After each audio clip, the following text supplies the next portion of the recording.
BJP की नेता TikTok star Sonali Phogat का निधन हो गया है। गोवा में हार्ट अटैक की वजह से 42 वर्षीय सोनाली फोगाट का निधन हुआ। सोनाली फोगाट ने 2019 में हरियाणा चुनाव में बीजेपी की टिकट पर आदमपुर से विधानसभा का चुनाव लड़ा था और चुनाव के दौरान वो टिकटॉक पर अपने वीडियोज के लिए भी काफी चर्चित रही थी। मौत से कुछ समय पहले सोनाली फोगाट ने अपना एक वीडियो पोस्ट भी किया था और इसी के साथ ट्विटर अकाउंट पर अपनी प्रोफाइल पिक्चर भी बदल दी थी। बताया जा रहा है कि वो अपने कुछ स्टाफ मेंबर के साथ गोवा गई थी।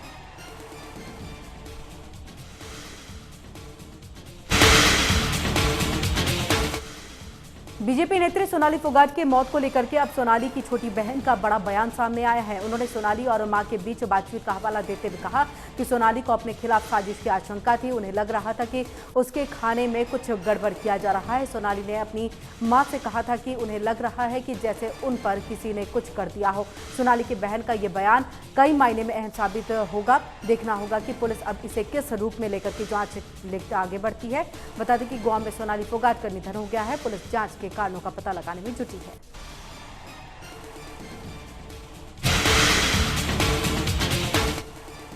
हरियाणा के मुख्यमंत्री मनोहर लाल दिल्ली दौरे पर हैं। दिल्ली में मुख्यमंत्री मनोहर लाल ने उपराष्ट्रपति जगदीप धनखड़ से मुलाकात की है। दोनों नेताओं के बीच कई अहम मुद्दों को लेकर के चर्चा की गई। तो वहीं बैठक के बाद मुख्यमंत्री मनोहर लाल ने कहा कि उपराष्ट्रपति जगदीप धनखड़ जी का हरियाणा से पुराना संबंध है और कई अहम मुद्दों पर उनके साथ चर्चा हुई है। इसी के साथ मुख्यमंत्री मनोहर लाल ने कहा है कि आज ही वो राष्ट्रपति द्रौपदी मुर्मू से भी मुलाकात करेंगे।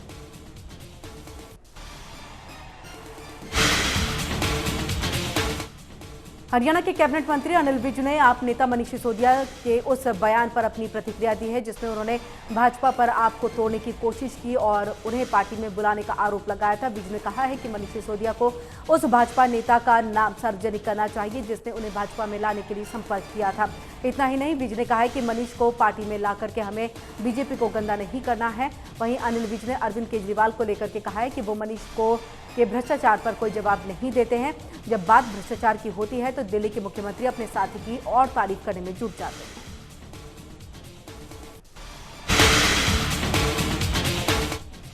अंबाला में क्रिप्टो ट्रेडिंग के नाम पर लोगों से ठगी का मामला सामने आया है। आरोप है कि 1 महीने के भीतर पैसे दुगने करने का लालच देकर के ठग ने सैकड़ों लोगों के पैसे ठग लिए हैं। ठगी का शिकार हुए लोगों ने आरोपी विकास अरोड़ा के घर के बाहर प्रदर्शन भी किया है। शिकायत के बाद अंबाला पुलिस ने आरोपी के खिलाफ कार्रवाई शुरू कर दी है।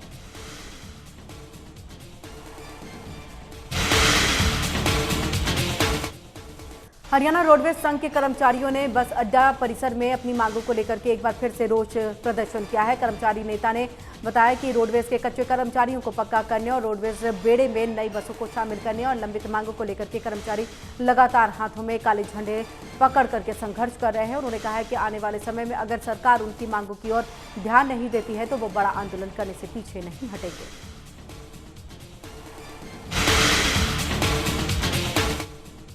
शिक्षा मंत्री कंवरपाल गुर्जर ने शिक्षकों के विरोध प्रदर्शन को लेकर के अपनी प्रतिक्रिया दी है। उन्होंने कहा है कि विरोध प्रदर्शन करने का कोई मतलब नहीं बनता है। जब सरकार बातचीत करने के लिए तैयार है और शिक्षकों को बातचीत के लिए बुलाया गया है तो फिर प्रदर्शन करने का कोई मतलब नहीं होता है। बता दें कि हरियाणा के कई जिलों में अलग अलग शिक्षक संघों की तरफ से ट्रांसफर ड्राइव को लेकर के विरोध प्रदर्शन किया जा रहा है, जिसको लेकर शिक्षा मंत्री कंवरपाल गुर्जर ने बातचीत के लिए बुलाया और ये बातचीत मंगलवार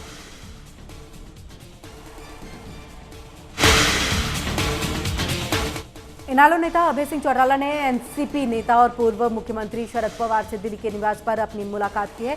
मुलाकात के दौरान उन्होंने शरद पवार को 25 सितंबर को चौधरी देवीलाल जी के जन्मदिवस पर होने वाली सम्मान रैली के लिए निमंत्रण दिया है। तो वहीं इस दौरान दोनों नेताओं ने कई मसलों को लेकर के चर्चा की है।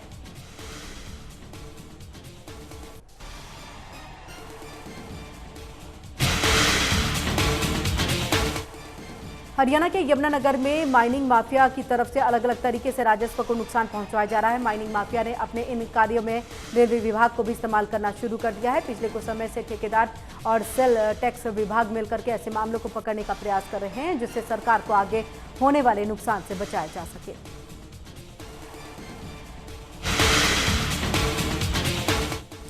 हरियाणा के खरखौदा में स्कूल स्टाफ पूरा न होने के कारण स्कूल के मुख्य गेट पर ताला जड़ दिया गया है। इस दौरान करीब आधा घंटा स्कूल का मुख्य द्वार बंद रहा और सारे शिक्षक और बच्चे स्कूल के बाहर ही खड़े रहे। स्कूल इंचार्ज सुदेश के आश्वासन पर करीब 8 बजे स्कूल का ताला खोला गया है। साथ ही ग्रामीणों को कहा गया है कि पोर्टल खोल दिया गया है और जल्द ही शिक्षकों की कमी को पूरा कर लिया जाएगा।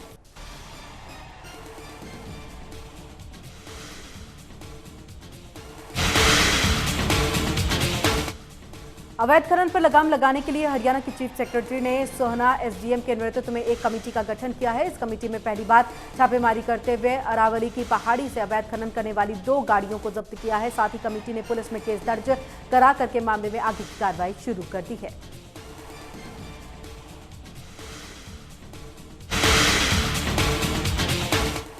कैथल में लंबे समय से बंद पड़ी रेलों के अब चलने की उम्मीद जगी है। जानकारी के अनुसार 1 सितंबर से कुछ ट्रेनें दोबारा चल सकती हैं। बता दें कि ट्रेनों के न चलने की वजह से लोगों को भारी परेशानी का सामना करना पड़ रहा है। लोगों को ज्यादा किराए देकर के रोडवेज की बसों में या प्राइवेट वाहनों में सफर करना पड़ रहा है।